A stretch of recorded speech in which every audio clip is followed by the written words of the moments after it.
that all these conspiracy theories will, as he says, come out in the wash. That they have all been in one way or another intended for us to consume for a specific purpose. One of those reasons is because I don't think that they could hide it for very long. When it came time to go from covert to overt control, a lot of it was going to come out. And I think that we've even seen that basically in the last 7 years. And, you know, not too long ago, you couldn't talk about some of the things that we were talking about. It wasn't time. Like Fritz Springmeier and people like that, I mean, they went to jail. People were killed a lot more frequently for saying the kinds of things that we say on a regular basis. And that's a good thing that we can talk about that now, or that we have at least this short window that we've all had to learn about it. Hitler used the idea of the Jewish banker conspiracy, that it was all the Jewish bankers, as a conspiracy theory in order to fuel a lot of the ideas of his regime. He was a big conspiracy theorist, because Hitler would always point to the Marxists, like Karl Marx, who was a Jew, and a lot of the people in that revolution were Jews. And you can read in Mein Kampf, he never separates them. If he's going to mention Karl Marx, he says the Jew Karl Marx. He kept promoting with these protocols of the Learned Elders of Zion, or the protocols of the Wise Elders of Zion, or whatever you want to call it, which we'll talk about here in a second. Because that was a very crucial part of this conspiracy theory, and it's really, really obvious reading some quotes from Mein Kampf that Hitler was telling everybody, you know, and everybody was through this, that they controlled the media, and they controlled the banks, they controlled the school system and the universities. It reads like Illuminati conspiracies of today, and they eventually pulled the trigger on that mindset. It shouldn't be a coincidence. If you've been listening to this show, you know, checked out what I've been saying. You've looked into things like Operation Paperclip, where we essentially brought like thousands and thousands of Nazi scientists, mind control scientists, rocket scientists, all kinds of scientists through the rat lines and other ways through the Office of Strategic Services. It can be postulated, and I am one of those that postulate, that there is a powerful element of infiltrators in our government and military that are Nazi loyal. And so I don't think it should be any surprise if we start to see some of the same kind of tactics being used.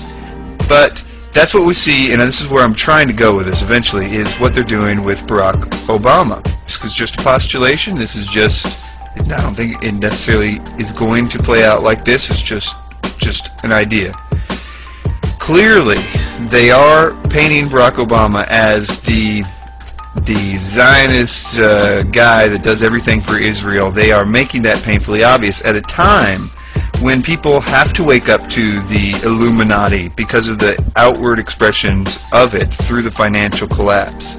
You know, tempted and kind of herded towards this idea of waking up in the Zeitgeist route, which was provided at just such a time and just such a way to explain to those that were inevitably going to figure it out, because when they came to that level of overt control, when they start to actually take control and start to take off the masks just one little bit at a time, start peeling off the mask, and before it's like, hey, guess what, we're going to be ruling you overtly as a world government, and we're taking away the Constitution, because that's coming, but it'll all look all rosy and nice when it shows up. And so what's happening in conjunction with that, and Barack Obama is getting painted as the Zionist person. They're going to make it very obvious that even the most fluoridated among us would not be able to resist seeing the connection. I am not saying that having Michael Chertoff, a dual Israeli citizen, or Rahm Emanuel, or whatever, all those people are just as much New World Order scum as anybody else. But the public, because they've been, and I'm not downing on them for being sheeple, because we're all sheeple. I'm a sheeple. We're all sheeple. But it's very clever the way that it's done it. It's, in fact, this New World Order agenda has always been done under false flags. And they're using this because there is a war coming. There is a war coming, and they're going to make real sure that Israel is the center of it. Because if they can do that, then it's a big step towards blaming all the world's problems on Judeo-Christian religions. It's problem, reaction, solution. They're creating the war. They're blaming it on Judeo-Christian religions because the Judeo-Christian religions are the only religions that won't go along with this whole New Age Enlightenment world government that they are just dying for. They may even make it look like, I don't know exactly how this is going to play out. They may even make it look like the 7-year peace agreement thing and create a war so that they can create a 7-year peace agreement with a false Antichrist, making a false 7-year peace agreement in order to trick everybody, but that's just kind of... but what I do know, or think, that is going to happen is a big war is coming, and it's going to be blamed on Israel, in a sense. We are going to, of course, side with Israel, and just like the script says, Barack Obama and his undying support for the Zionists and, you know, all this stuff will go to war with this very bloody battle. It'll eventually cause a world conflict, probably a lot of cataclysms, whether real or not real, and famines and things like that. I've kind of talked about that before. But basically the concept I'm trying to say is it's going to be very devastating.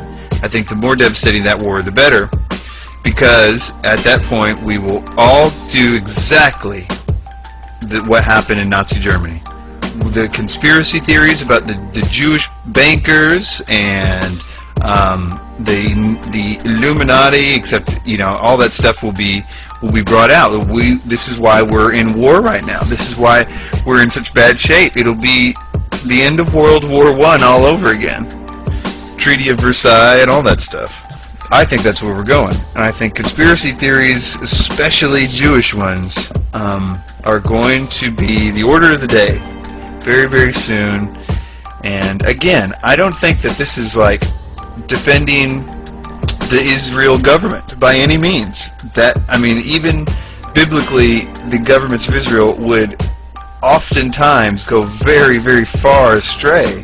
But there were always the faithful remnant of Jewish people, and those people are continually persecuted, ridiculously persecuted by the same government that we think that they are. The New World Order, I think, wants to position themselves in Jerusalem as the capital for this New World Order. I think that's just the way that they're thinking.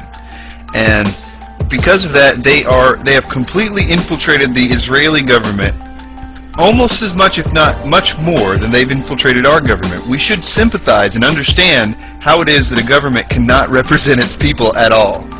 We should, of all people, understand that, because the rest of the world doesn't understand that. They see Americans as little George Bushes running around wanting to get in wars and everything, and we would just yell and scream, no, no, no, we don't think that, we don't think that.